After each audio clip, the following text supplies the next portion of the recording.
Bonjour tout le monde! Aujourd'hui, je vous parle d'activité physique et d'entraînement.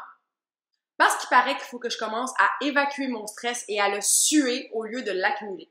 Mais attention, je parle pas ici de quand tu es au plus deep de ta dépression, parce qu'à ce moment-là, te lever de ton lit, c'est difficile. Prendre une douche, c'est une épreuve. Donc, on s'entend, on s'inscrit pas à un Ironman d'un matin, là. On y va par étapes. Niveau 1, on peut commencer à faire le tour du bloc. Niveau 2, le tour du parc.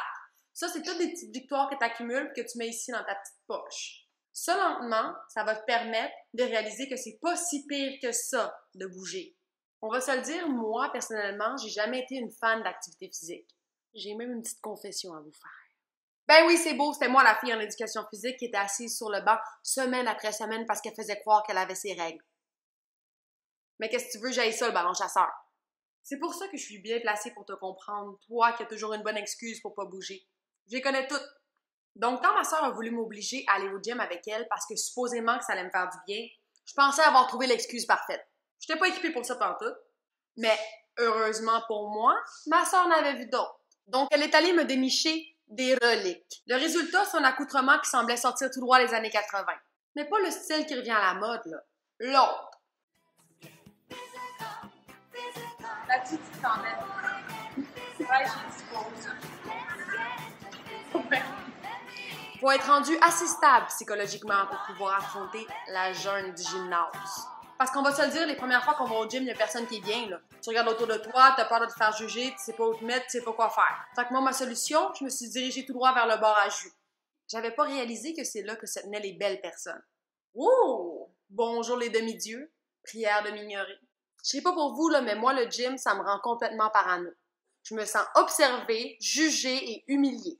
Mais le meilleur conseil que ma soeur m'a donné, c'est qu'au gym, et uniquement au gym, t'as le droit d'insulter les autres dans ta tête parce que t'es pas bien dans ta peau. Et là, je parle des gens qui sont beaucoup plus beaux et beaucoup plus en forme que toi.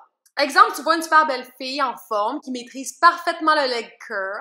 Dépêche-toi d'y trouver un défaut, ça presse. Bon, elle n'a pas, invente-en un. Yash! Elle a même pas de cellulite. Comment elle fait pour se sentir femme sans sa pelure de féminité? Ben ouais, moi ça m'aide. Bon, fait que vous avez compris le principe. Ce qu'il faut retenir avec ce petit truc, c'est qu'il est uniquement applicable dans les endroits où tu te sens très vulnérable. Exemple, un petit bikini au beach club, un petit robe sexy au Buena Notte, avec des petits talons tic. Et au gym dans du spandex serré. C'est tout. En dehors de ces situations-là, si tu fais ça, t'es méchant.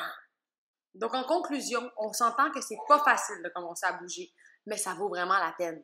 Ce que ça fait, c'est que ça te permet d'évacuer les mauvaises vibrations pour laisser entrer les good vibes. Good vibration! Y'a pas une pomme? Oui!